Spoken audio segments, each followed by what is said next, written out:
Hello, dear students. Siren Song is a poem that takes a different look at the ancient Greek myth of the sirens, the half bird, half woman creatures who lured passing sailors to their death with an irresistible song. Margaret Atwood offers an unusual insight into the character of one of these sirens by giving it the role of speaker in the poem. The reader is gradually drawn in, and by the fourth stanza is promised personal knowledge of the siren's secret. This allows for a completely different perspective and introduces a dramatic element, one that heightens the tension between the female and her male victims, between speaker and reader. Here we should know that in the context of these sirens, when we look at the patriarchal context, normally, what we see is the females or women are the victims of patriarchy or males. But this Greek myth provides a complete opposite of it, a reversal of roles, whereby this mythical creature of sirens, it lures these males towards her, and finally, because of her song and the enticing nature of her song, these males they become her victims.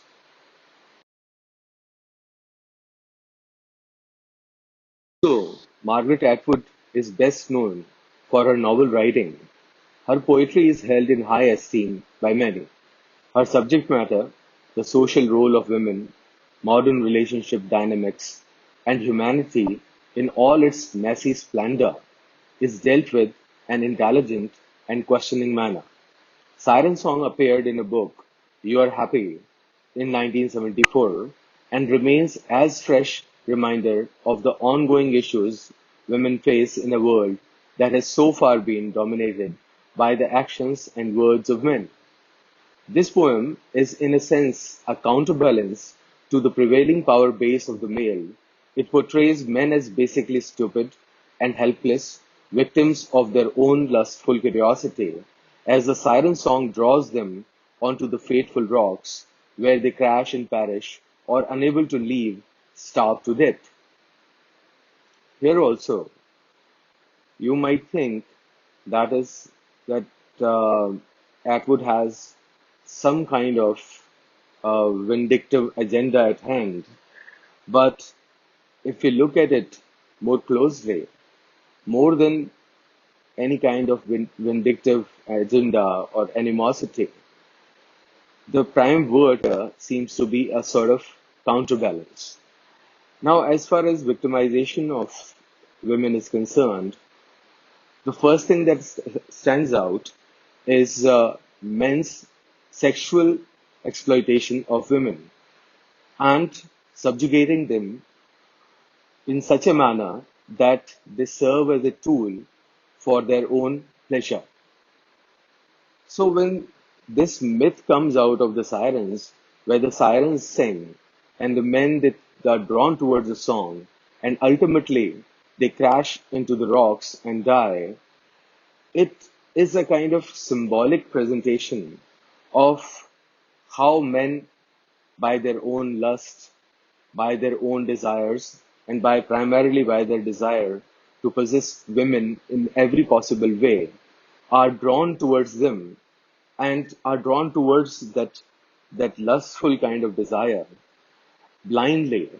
And in the process, they might not die literally as they die in the case of the myths, but they lose everything.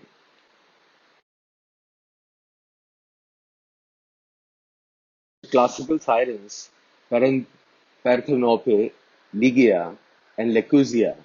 There are other variations of name and number, played lyres and flutes, and also sang. But different stories, from Ulysses to Agronautus, give different versions of the generic siren. All commentators, however, agree that these creatures were a mix of bird and woman. They had wings and claws and lived on an island. Their songs, when heard, could not be resisted, but the inevitable outcome of hearing the song guaranteed an awful death. Well, as we have discussed in the introduction of Margaret Atwood, that in her college time she was greatly inspired by William Blake's myths.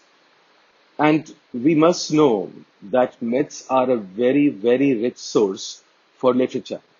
And myths are not bound by time. Their value goes beyond time.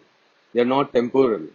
And myths, they provide us many interesting alternative perspectives on human life. So today we might say that it's not possible to have a creature like a siren with claws and a mix of bird and a lady. But all these things, all the myths, they're not supposed to be taken literally. These myths also originated from the problems, from the crisis that mankind faced. So we can't go on debating about whether they were real or not. But the point is that what they do, what happens eventually in those myths, have something or the other to do with what happens in real life. Thank you.